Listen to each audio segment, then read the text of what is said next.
you are losing. Right now, today, at this very moment, you are losing the war inside your own head, and the worst part, you don't even know it. You think the problem is your job, your family, your circumstances, your bad luck. But the real problem is simpler and more brutal than any of that. The real problem is that somewhere along the way you got soft, and soft people don't build empires. Soft people don't change their lives. Soft people sit on the couch, scroll through other people's highlights, and tell themselves tomorrow will be different. And then tomorrow comes and they do the exact same thing. So if you're watching this right now and something inside you just flinched, good. That flinch means this is for you. Stay with me because the next 40 minutes might be the most important conversation you've ever had with yourself. Let me tell you what being soft actually looks like because most people don't recognize it in themselves. It doesn't always look like crying or giving up. Sometimes it looks like staying in a job you hate for 6 years because you're scared of change. Sometimes it looks like not sending that message, not starting that business, not having that hard conversation because you'd rather be comfortable than courageous.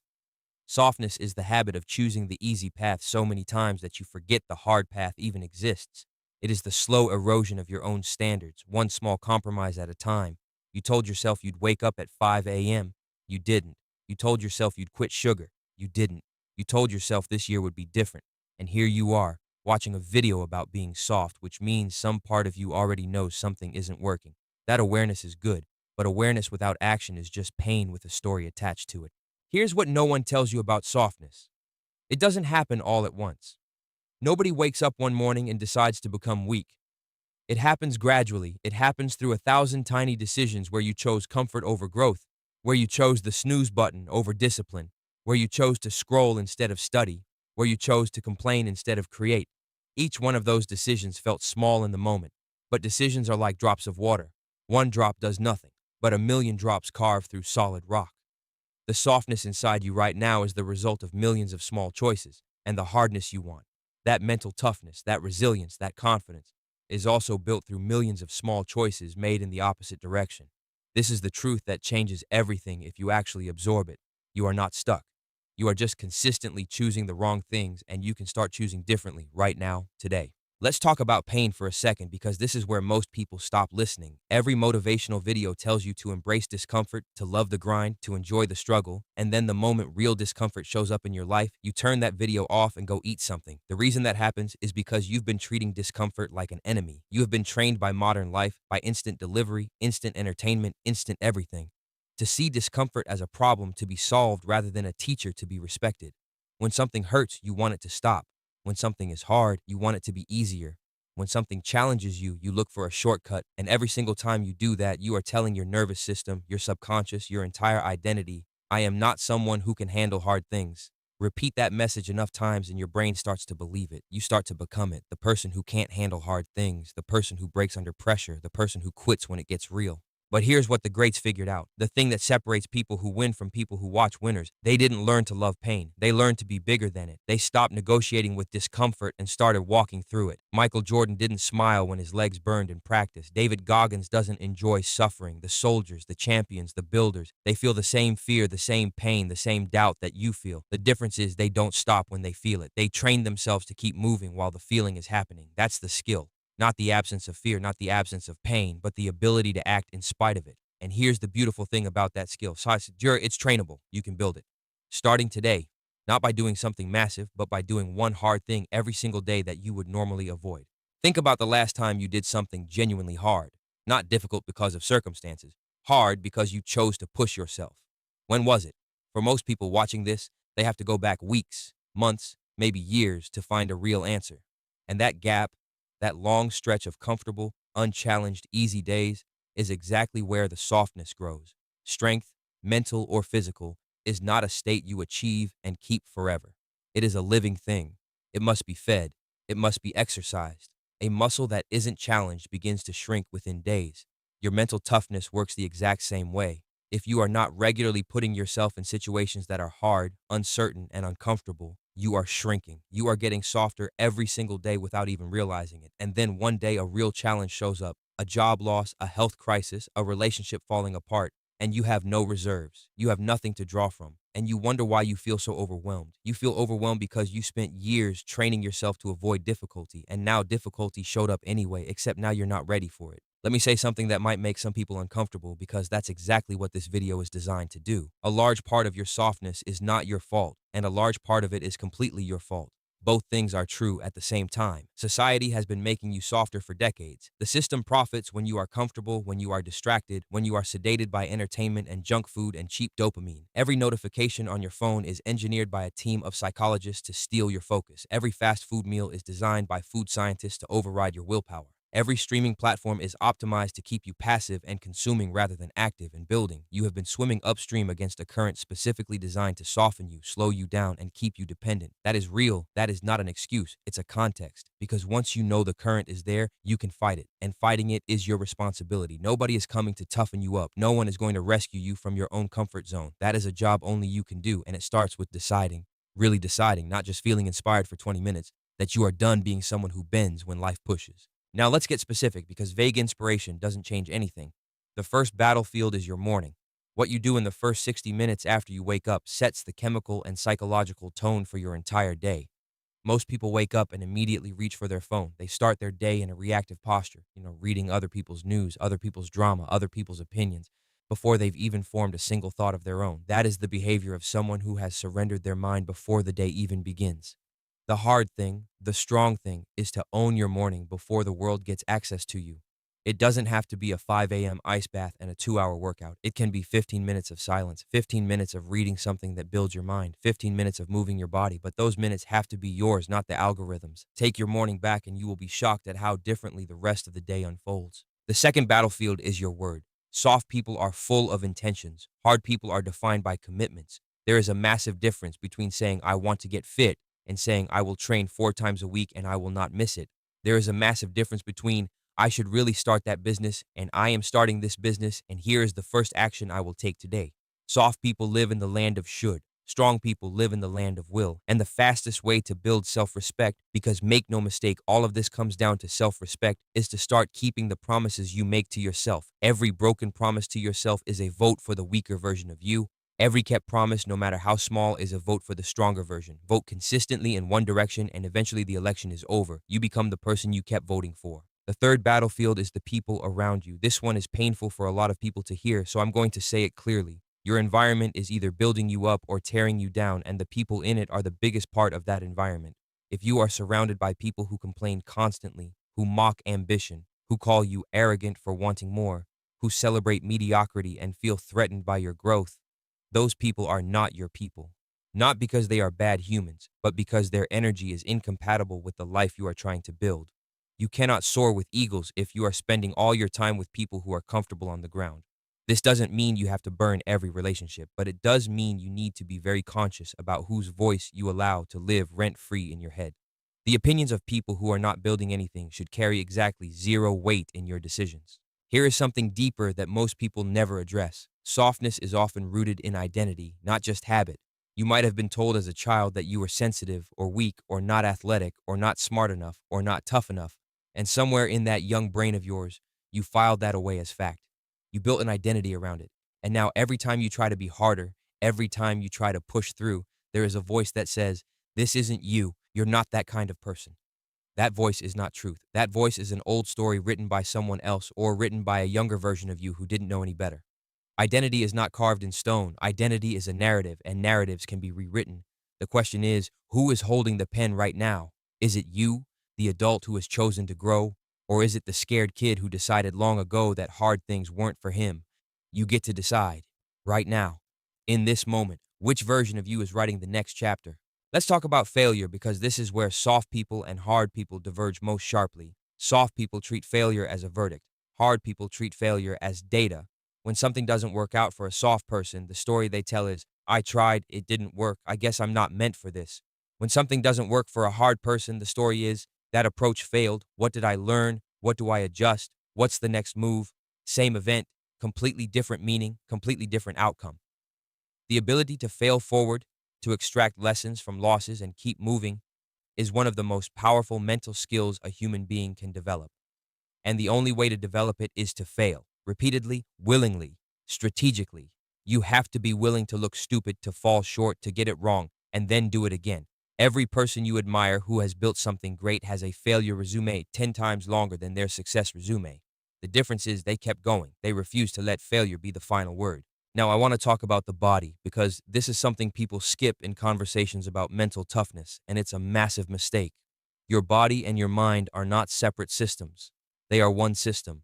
When your body is soft, when you never challenge it, when you feed it garbage, when you let it sit still for 12 hours a day, your mind goes soft with it. This is not motivational language. This is biology. Exercise increases BDNF, a protein that literally grows new brain cells. It floods your system with dopamine and serotonin in a natural, sustainable way. It teaches your nervous system that discomfort is survivable. It builds discipline that bleeds into every other area of your life.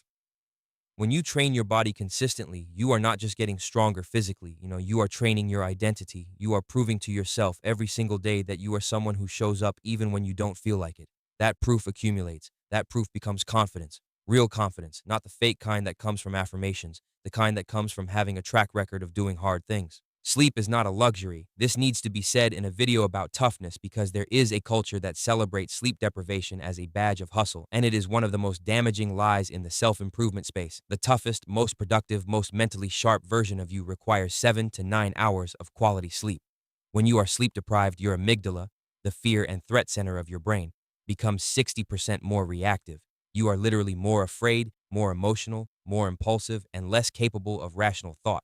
You cannot build mental toughness on a sleep-deprived brain any more than you can build a house on a crumbling foundation. Taking care of your body is not soft, it is strategy.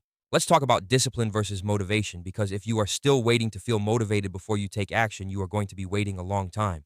Motivation is an emotion. It comes and goes like weather. Some days you wake up fired up, ready to conquer everything. Most days you wake up tired, uncertain, maybe a little anxious. And on those days, the soft version of you waits for the feeling to come back, waits for inspiration, waits for the right moment. And the right moment never comes because the right moment is always made, never found. Discipline is what you use when motivation is absent. Discipline is the system that runs even when the feeling is gone. Building discipline looks like this.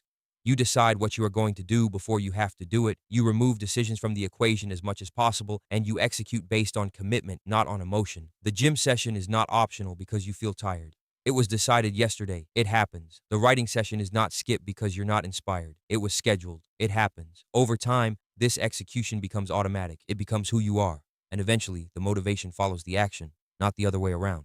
Here is a truth about soft people that will sting but needs to be said. Soft people are often the most exhausted. You might think that softness is rest, that avoiding challenges is conserving energy, but the opposite is true. Carrying unfinished goals, unkept promises, unlived potential, that weight is crushing. The person who stays in the wrong job for years because they're scared to leave is not resting. They are slowly bleeding out energy every single day. The person who avoids a hard conversation in a relationship is not at peace. They are carrying that unspoken truth like a rock in their chest every single hour. Avoidance does not remove the weight. It just means you carry it longer. Hard people do the hard thing quickly, feel the temporary pain, and move forward lighter.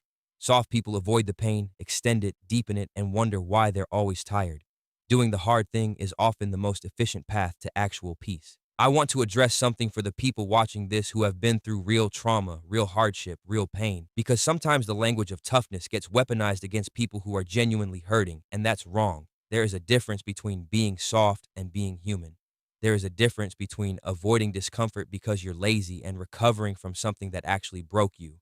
This video is not telling you to suppress real pain. It is not telling you that asking for help is weakness. Seeking therapy, reaching out to people you trust, acknowledging when you are struggling, that is not soft, that is intelligent. The strongest people in history were often the ones who had the courage to admit they needed help and then did something about it. What this video is addressing is the comfortable avoidance, the habitual shrinking, the daily choices to not show up for yourself when there is no real barrier stopping you. Just fear, just habit, just the preference for ease. Let me tell you about the compound effect of hardness. When you start making harder choices consistently, waking up earlier, training your body, keeping your word, facing your fears, having difficult conversations, something begins to happen that cannot be planned for. Your entire self-concept shifts. You start to see yourself differently. You carry yourself differently. Other people begin to notice something has changed about you, even if they can't name it. Opportunities start to find you because you are operating at a frequency that was previously unavailable to you. Your relationships improve because you are showing up as someone who has standards, boundaries, and direction. Your work improves because you bring focus and intensity to it instead of just going through the motions. All of this happens not because of any one big breakthrough moment, but because of the relentless accumulation of small, hard choices made day after day. This is the compound effect of toughness, and it is every bit as powerful as the compound effect of money. Maybe more so, because it builds the person who then builds everything else. Think about someone in your life who you deeply respect, not someone you envy for their possessions, someone you genuinely respect as a person. Chances are that person has been through difficulty and didn't break. Chances are that person does what they say they're going to do. Chances are that person doesn't complain constantly, doesn't make excuses constantly, doesn't crumble when plans fall apart. That quality you respect in them, that groundedness, that reliability, that quiet strength, it was built. It was built through exactly the kind of choices we've been talking about. And here's what's important to understand.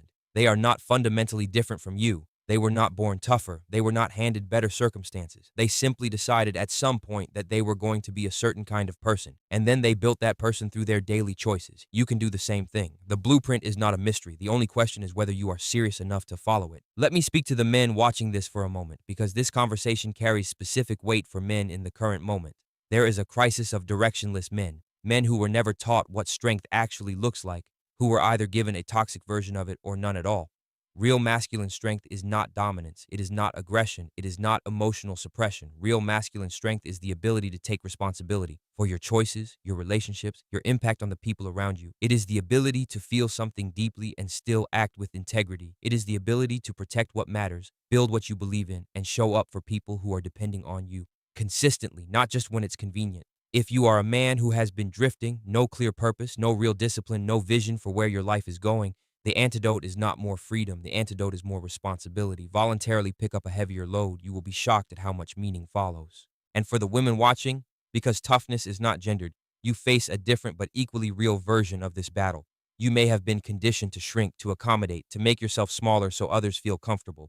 You may have been taught that your ambition is threatening, that your standards are unrealistic, that wanting more makes you selfish or difficult. That conditioning is just as corrosive as anything else we've discussed. Softness in your case might look like constantly prioritizing everyone else's needs while ignoring your own. It might look like accepting less than you deserve in a relationship because confrontation feels uncomfortable. It might look like dimming your intelligence, your drive, your voice to avoid making someone else feel inadequate. Stop.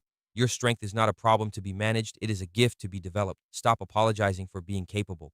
We are coming toward the end of this, and I want to make sure you leave with something real, not just something that felt good to hear. Here is your assignment, and I am asking you to actually do it, not just nod along and move on with your day. I want you to identify the one area of your life where you have been most consistently soft, not the area where you have been dealt the worst hand, the area where you have been making the most consistent choice to avoid the hard thing. Maybe it's your health. Maybe it's a relationship that needs a difficult conversation. Maybe it's a business idea you've been talking about for 3 years. Maybe it's a degree you never finished. Maybe it's a habit, drinking, scrolling, overeating, that you keep saying you'll address and never do. Pick one, just one.